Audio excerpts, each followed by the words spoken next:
Kata pakalima. Mano kara fo kulunko. Police station mandi kasate o sate ndem boyta abere. Hani station kilim mawi. That is deliberate. Abele nyomoy.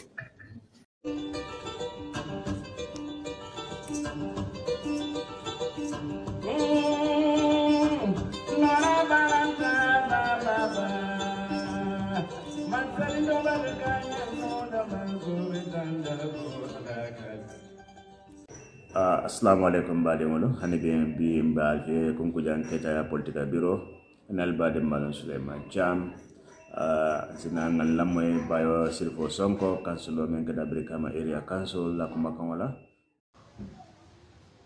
So guys, Nabi Kacha is about the Minister of Information. Nabi Kacha World. Ministry of Information. Nabi Kacha is about Minister of Information. Na kibaro mele alonko na hola soro nanjela karola. Ibe kool mele kekan, ibe ferol melto. Ka Gambia na fulota ka talanyo tema dron. The Pharaoh making to create businesses among themselves because Yalonoko Barona time is almost coming to an end. So some of the things of the main thing I mean, left the Kanaka for Gambian Koli. Now, Famloco last week, Minister of Information and Broadcasting under Minister Dr. Ismaila Ceesay na fahamu ko ilafta the creating an app called Disinformation and Misinformation Center itulokana wale law. But that disinformation and misinformation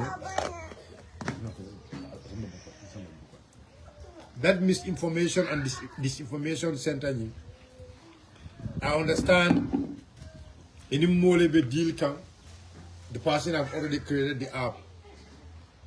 So left a program inta ka single source, ka single handed cigar, ka dio marrying now.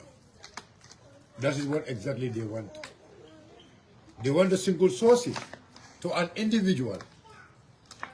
Ilafta ka asika purka dio wala purgo damai purgo ko inta.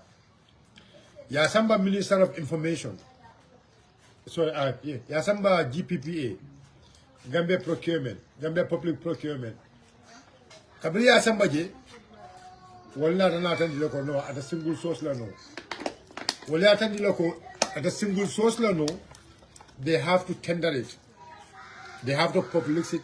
Ya publish pour molbe nyaje. That is what wali wala for.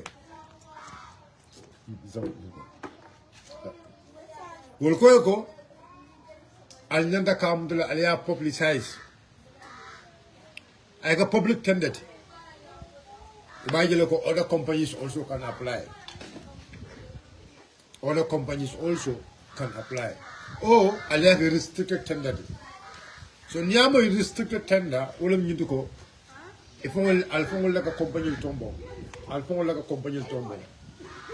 Maybe let's say company nani you la quotation samana if you bring that company nani you la quotation samana ay la qualification give alias italia di wala. That is one of the ways you can name. Or restricted tender, maybe albala tender ni mutala la in a way me ya lonko mol me ya lonko will ba apply la abekolala buluba abekolala buluba kelo pusa apply mo nyame.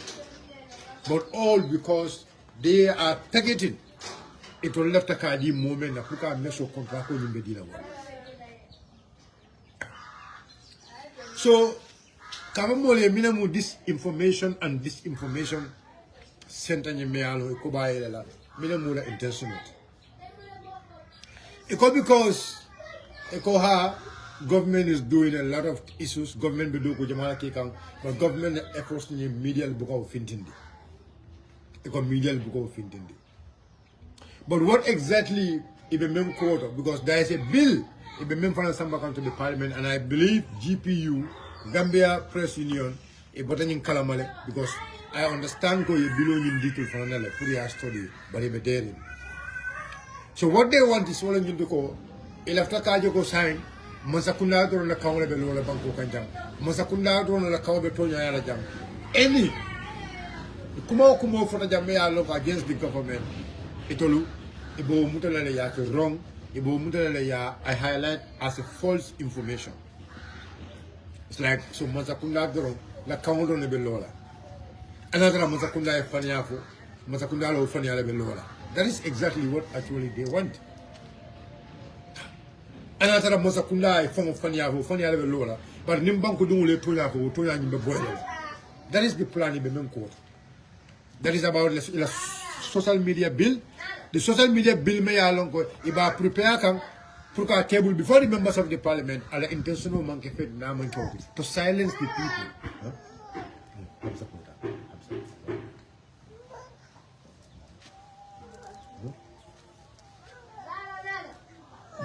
That is their main intention, no?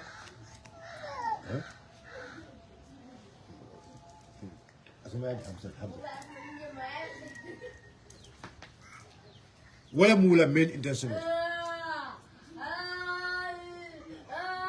Hamza.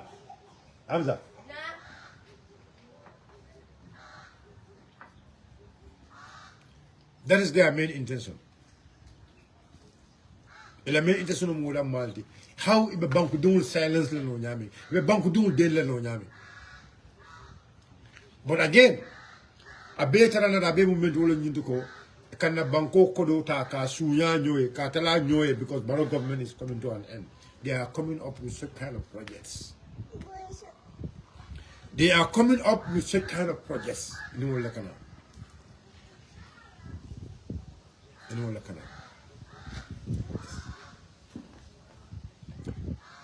Gambia benin tembol sansa ente. Fufu role be care. Fufu role be care in banko kan as we are speaking. But nimbe diamu kan some of the people, especially Mol Melialon control fake Wolle Karanta. These are the main people. These are the people Melialongo Wolle left a kanyim banko tardendi. Mol Melialongo. You feel like these people are patriotics. You feel like when you Mol Melialongo, they have love for the country. Be Wolle Mol Melialongo. A left a law kanyim banko tardendi. And I want Gambian people to understand this. You mafia ya be, you corruption women baby caring. You tilimba ya baby caring, Masakunda kon. Ita nya be wala, but you still want that government to stay in power. Then ita fananda be tilimba ya kon. So, Minister of Information, Elanying Disinformation and Misinformation Center, me ya lonko ilaftaka start, ilaftaka ele, ya sambale to GPPA purka single source. Kasika kabedi mo kilomala.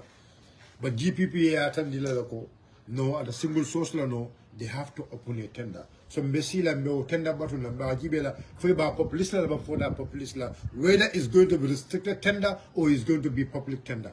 Mbelefla mbesila ko fona lamoy. For bekela parta kela. Neantara for example sign. Because na debitol na sometimes when people talk about debitol loko, you know, yes, and I'll be like, yeah. I told like a Kodo approved for all these ministries. But your ministerial day, Kodo left a car pundum pantam nyame, car pundum pantam nyame. Ni nata. Even if you don't have the numbers, but we want to hear your voice. We want the world to know what these people are doing. And again, kunu nafujan. $50 to $80 million Albamuela very soon. Ibo fanantala, iba approve like quote recognize subventional the media household. $50 to $80 million Italia Fali, Alasafe. A coconut so-called subventional the media household. And the coconut minella because they are doing new media accreditation. A coconut new media accreditation holder. All this one simple ministerial when you talk about what Dr. Ismail system the ministerial men. That is what is actually happening in this country.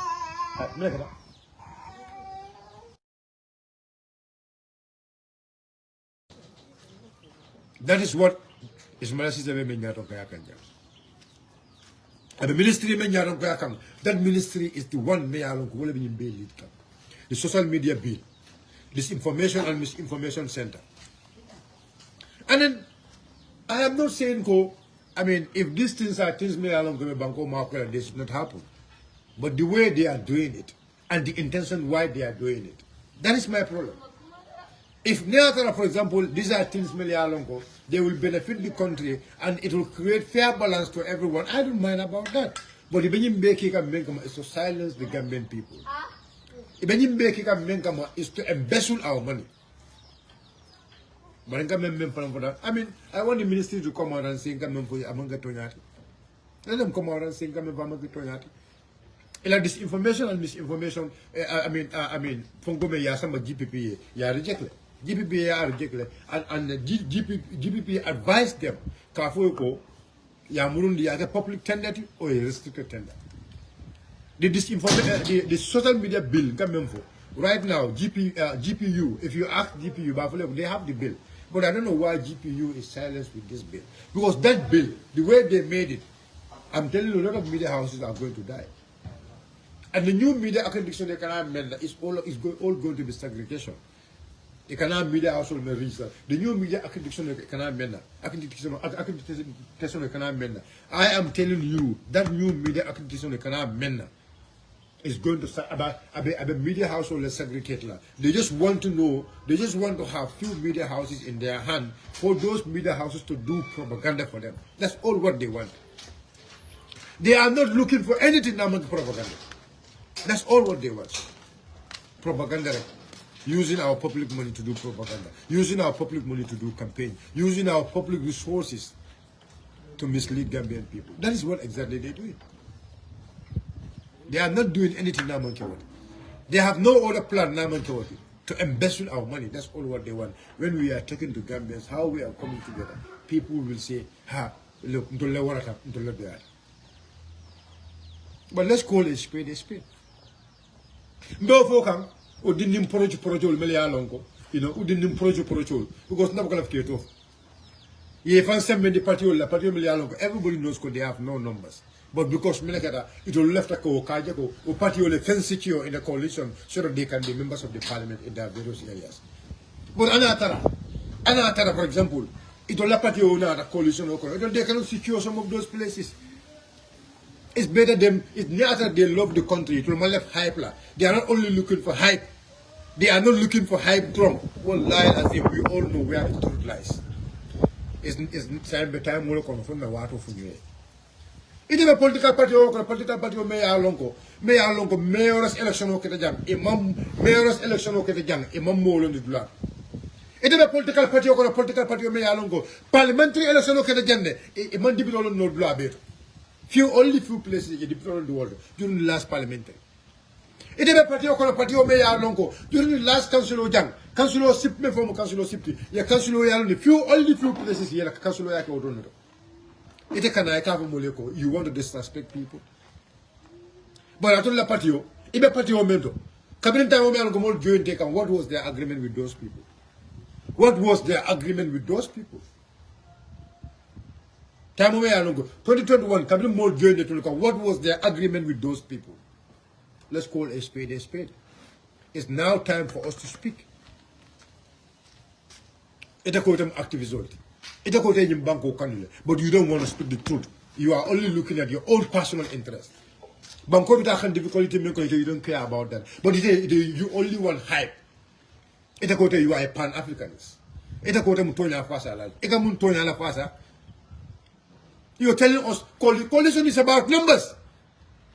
But you feel you are an educationist, you are a real activist. I believe you must know the history of coalition all over Africa. Tell me one country all over Africa. May I go in a coalition, small party? I mean a big party and those a small party. If you can give me one country in this world, I can tell you UDP is going to join UDP. But I'm also small parties. a big party to go and endorse small party, wherever. Even countries where they go 50 plus. Bangkol Melialon go 50 plus 1, Ekata Wola. Let's call it a spade. I'm not going to for you. Ghana Bangu Kanoke just no runner. The Bangu Kano from the bottom of our heart. Let's love the country from the bottom of our heart. And because we need hype. You think that is good for you. Remember, you are a youngster. If people respect you, respect them. The way you guys speak, we can speak like that. The kind of arrogance in you people, you can also be arrogant like that. You can also be arrogant like that.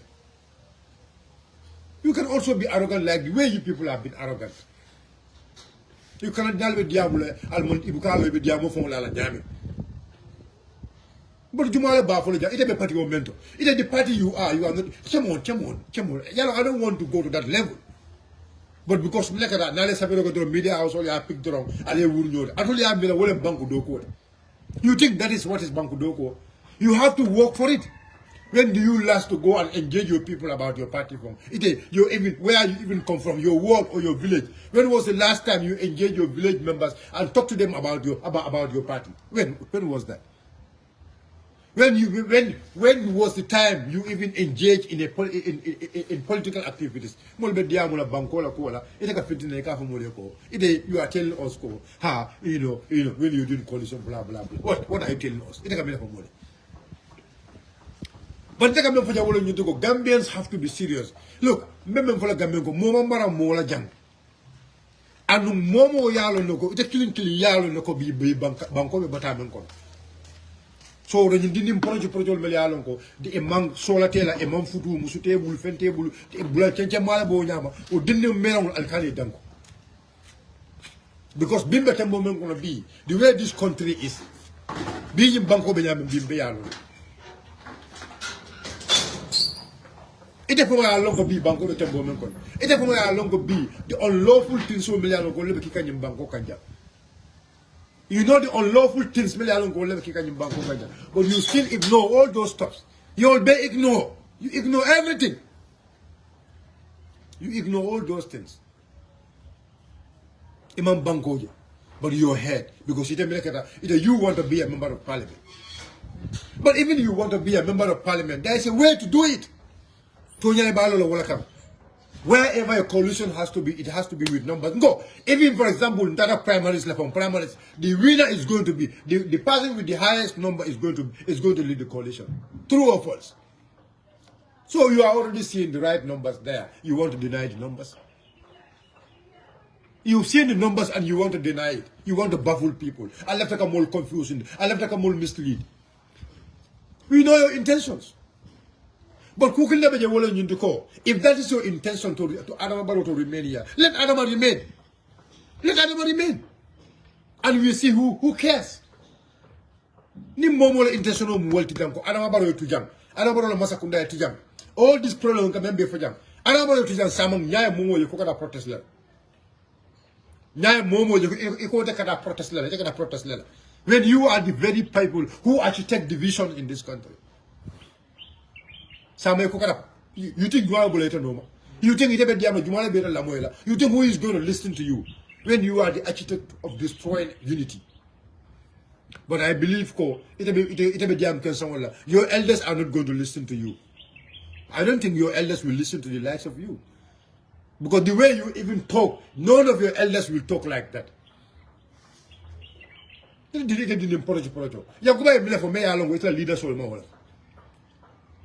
Yankuba mila fala interview to me ya longo ila leader soul mawala. Tell me. Because we heard from your leaders. Because they are they are ready for coalition talk, but it has to be this and this and this. That's what exactly your people said. That's what exactly your leaders have said. Ila leader yola. They were talking about parliamentary. They were talking about, parliamentary seat. They were talking about, cabinet seats. They were talking about, how the coalition is going to be. That's what they will focus. And that is what Yankuba will focus. Our stand is very clear. The left stand is very clear and it's very solid. We are not going to be cowards. Bango Kuala, Every one of you people in those parties knows the truth. Momo be party, Momo be party. With all respect to those parties you are. With all respect to the parties you are. With all respect to the parties you are, wallahi, suma wallahi, you know very well where the numbers is. But you people are denying numbers. But last mayor's election woman for Ketajang, atul last mayor's election woman for Ketajang, atul malo, almolo with blood. Now you want to compete with a political party mayor is in control of almost 4 biggest municipalities in this country. It's atul kalko le doya, atul ko wole atul no, atul ko atul no wole si kamun kaya nyaton kaya kacha. Let us be serious. Let us be serious. Let us be factual. In makuku kala moye factual. Adama du moye to nyafo. Dindimbale muti. When people respect you, respect yourself. Yes, I go one year, you pele kotenke. Yes, I go to the media, you start being rude. The way you become rude, we can also be rude like the same thing. No, for us a clue baliano nyamal. The first a clue baliano nyamal. Yes, we can also be rude like that. But I'm on Nefasoto. It doesn't have I'm on Nefasoto. I'm on Nefasoto. I'm on Nefasoto, my dear brother. Let's call a spade a spade. Ni moye bunya, ni moye respect. But all the time, they think they'll ever more alpha disrespect la. Even more alpha disrespect la. For no reason. Baseless argument. Baseless argument. Coalition is all about numbers. And now you see the numbers very well in your bala, you still deny it. You have the academic qualification. You have the academic qualification. You have the love for the country, but you still want to deny the truth. You still want to distort the truth. Imalef Katonya accept. Accept. The discussion of leadership right now. The discussion is going to be, how are we going to do it? But leadership is not something we are not going until we've already set our stand. And each and every Gambians know very well, without UDP in any coalition here, that coalition is not going to make nothing. You all know that. But yet still, because of Jawaya Kama, you still want to make sure, to convince people, because of hatred Kama, you still want to convince people to listen to you people. Alaji Bede. Because of Jawaya Kama, you want to convince people. You want to mislead the people. You have like a more mislead. You have like a more feeling. Because of hatred, because of your personal interest. Because of your personal interest. You can serve this country in many. Look, I have no doubt, you lack the qualification. No. I have no doubt, you don't have the qualification. Yes, you are qualified. But now, what is the benefit of equal qualification now? And the family minute. What is the essence of the fight? All what you are fighting all along, you are not seeing anything painful solved here. Now the only thing, we reach to a level where we should be united. We convince our leaders to accept the truth. Instead of you go and convince your leader to accept the truth, we come together as one family. You still want to, keep us in the same problem. Because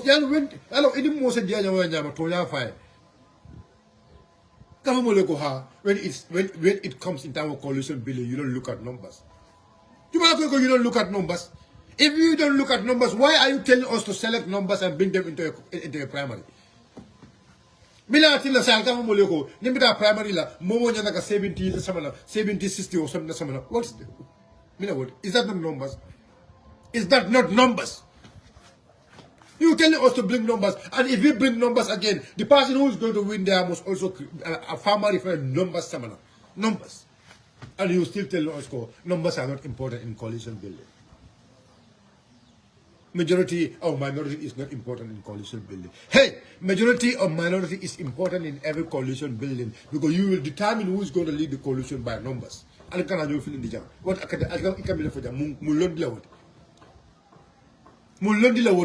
one must understand Atolo ka mun londi sifal fo moli, atolo ka mun mira sifal fo moli. Abeta na abe na fiki ya kenseng. Abeta na member je wolo nyugo. They pretend ko they want President Barrow to go out when they are down. Ibe duma bitinyaro. Pretending ko they are against this government because they want to get high. Wallahi lazim, if any one of these people, and they are denying the fact, if any one of them, naturally they have love for this country, wallahi, summa wallahi azim, mukana nyolene.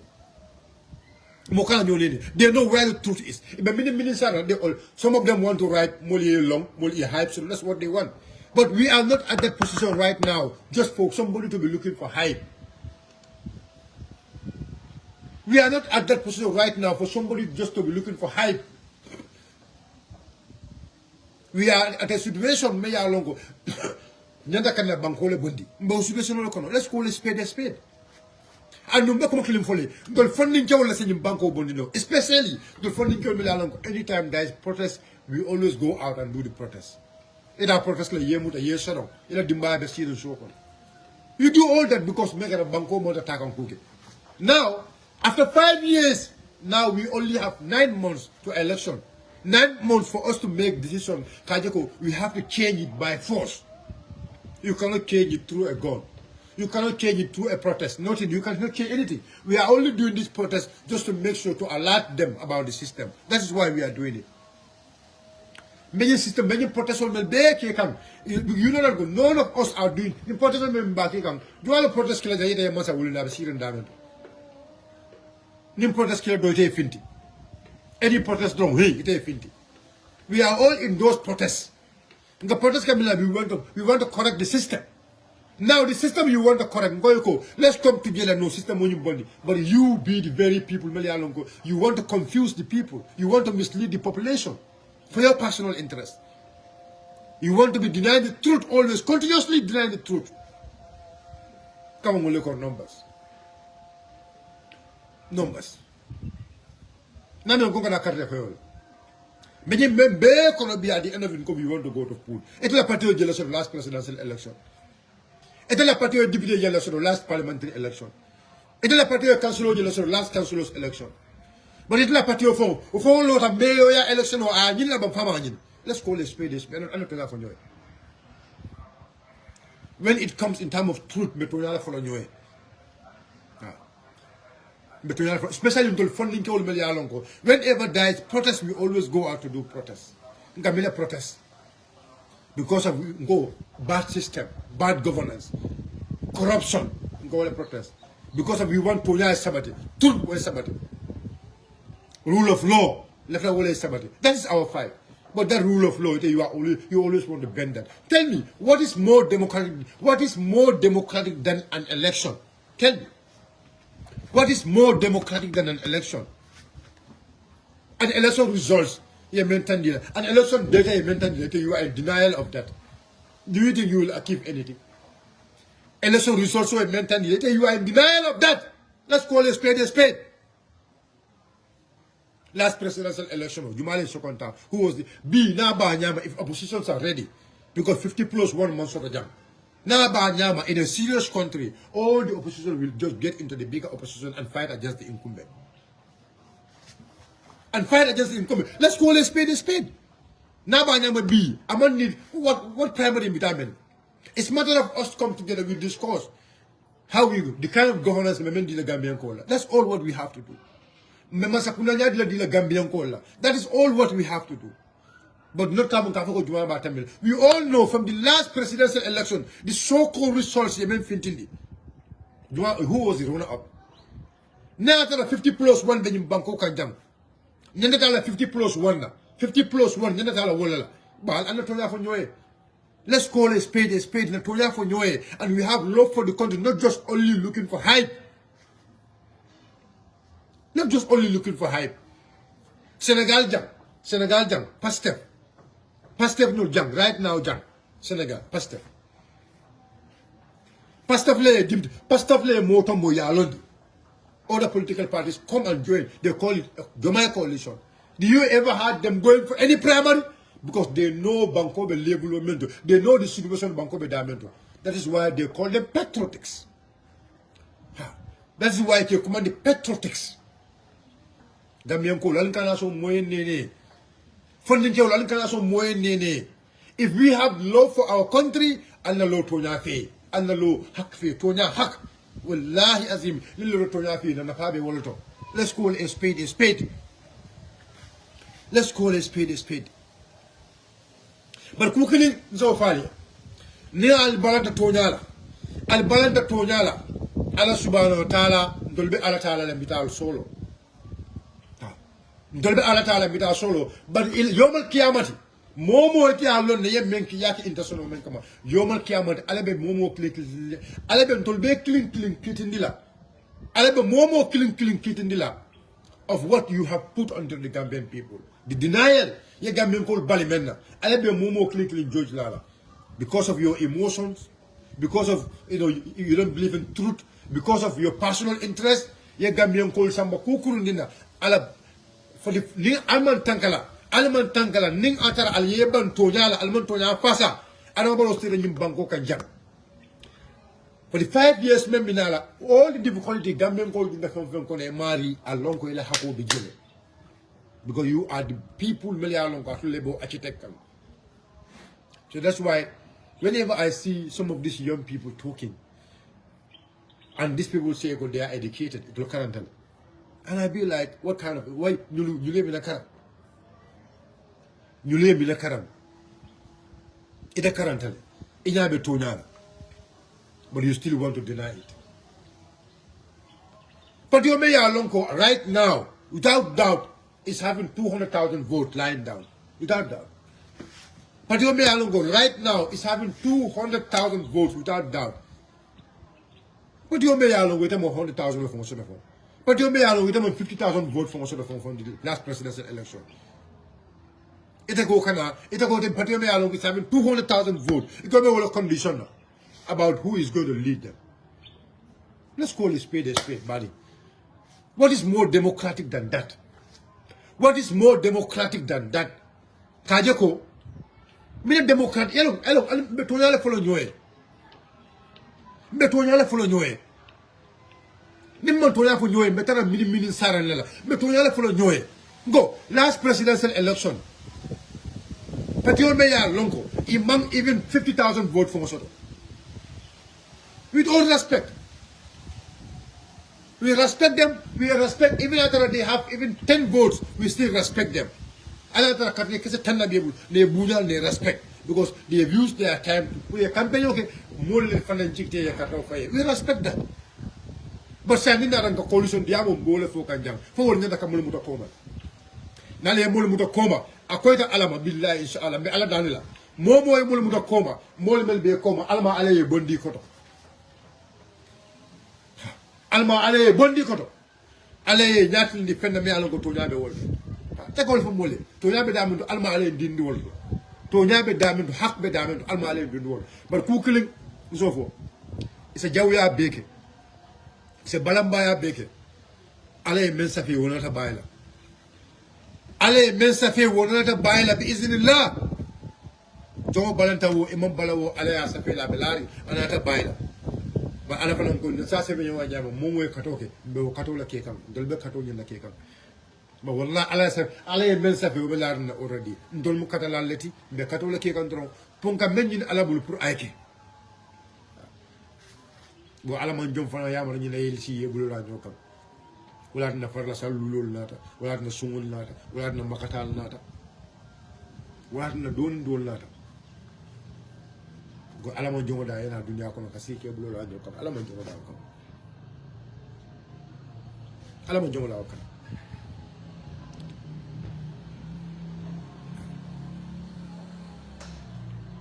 alama jola wakam ale jonda men kam wala minti ko membe mari na fala ye bara wakam. That's why mugasi shul kono nga fintin kata nyil rola ba Gambian ko nga men fale Gambian ko bi nyim banko bi da kam bata men kono bi nyim banko be toro men kono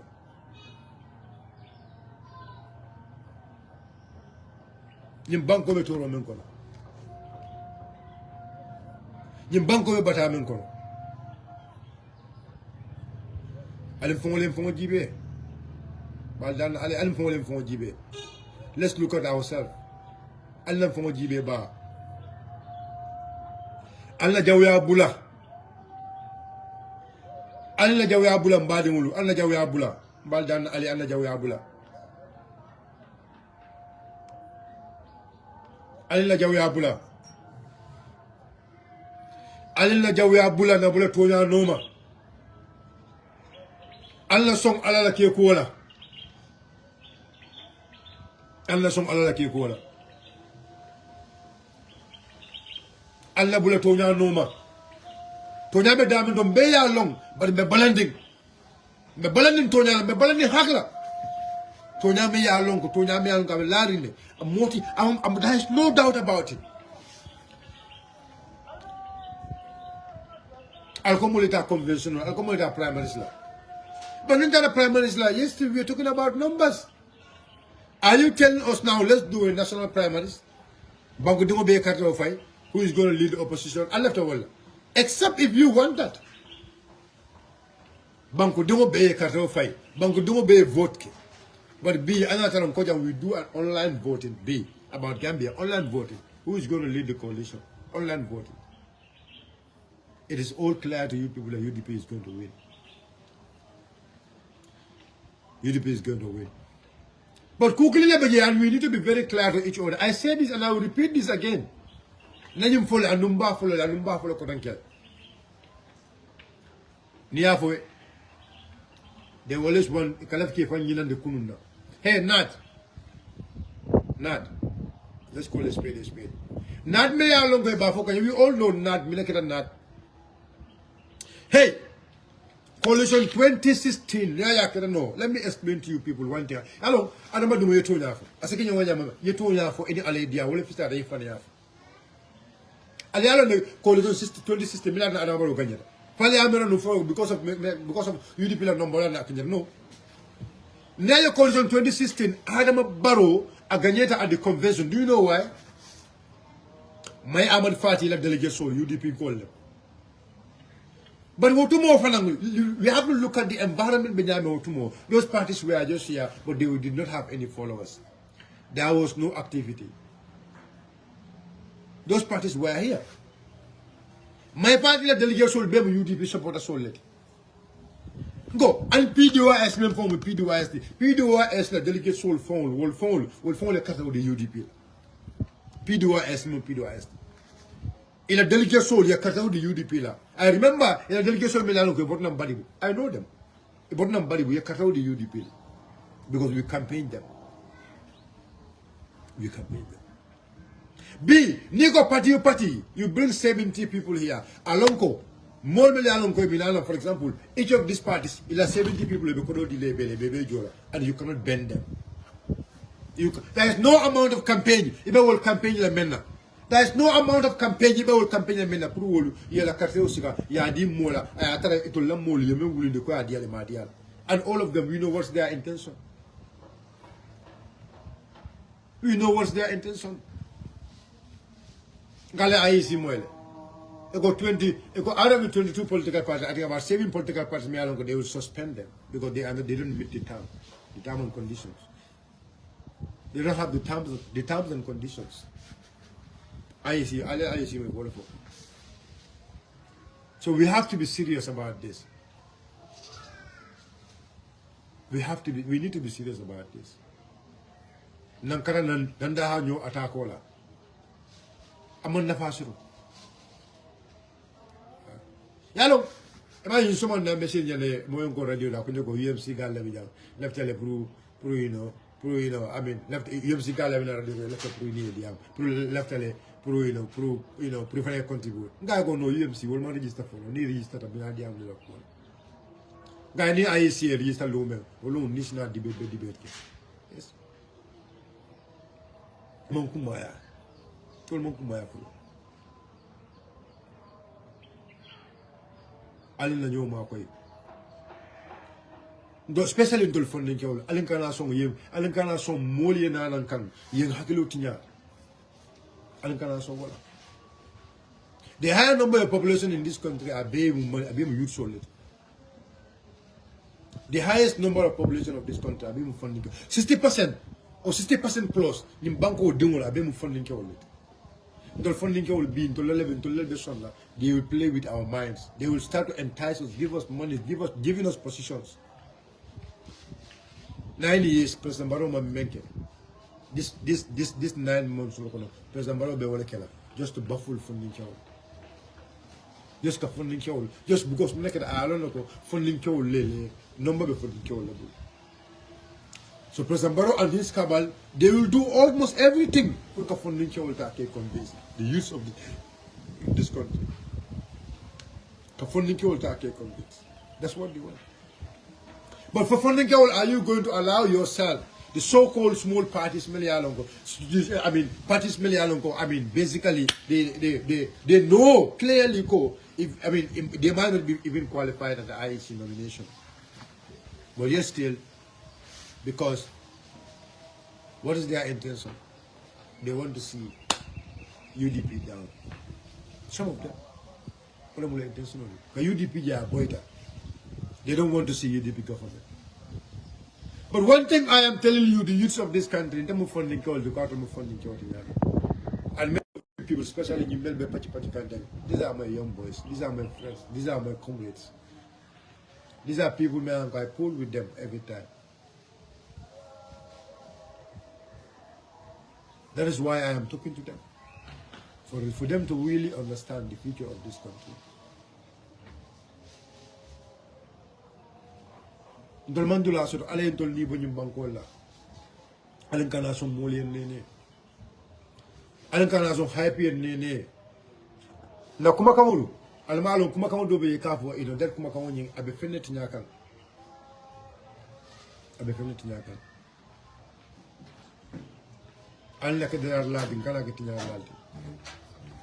Like I said, for me, those who even went to UMC, I'm going for them. There are few people, I am going for those people and I will bring them, inshallah. There are few people who will tell UMC, I am going to go for them and bring them back to UDP because we want a united force. I will go for them. The reason why I'm taken because I feel like they have to be part of the change. Because that place will never effect any change. And UMC but they know they are poor, they know they are dole. They am saying dole. They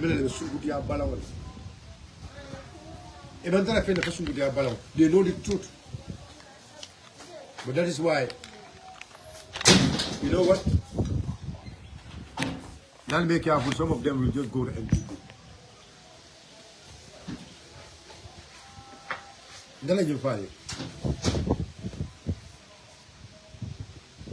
Some of them will go to NPP. NPP down. You will not, don't be surprised. I know what I'm telling you. Don't be surprised. Yes, I mean, for me, I have been pressing President Barola development, not today. I mean, come on.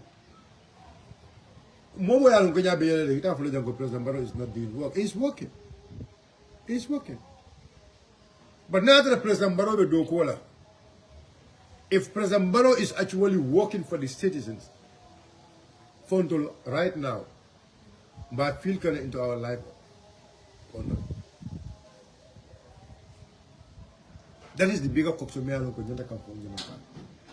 Yes, President Barrow is still do but do you know Gambian called the folk and yell every kilometer President Barrow how much money we are losing? Do you know that? How much money we are losing? This is the bigger question each and every one of us need to ask ourselves. The amount of loan coming President Barrow, your loan went out within 9 days. If you have to give him another 5 years, what is going to happen? Let's try to understand. We are the future leaders of this country.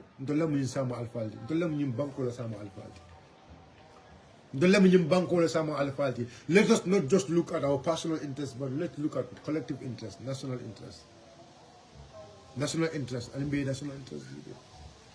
We should be the people, we should go to our leaders, tell our leaders how they are going to form a corporation.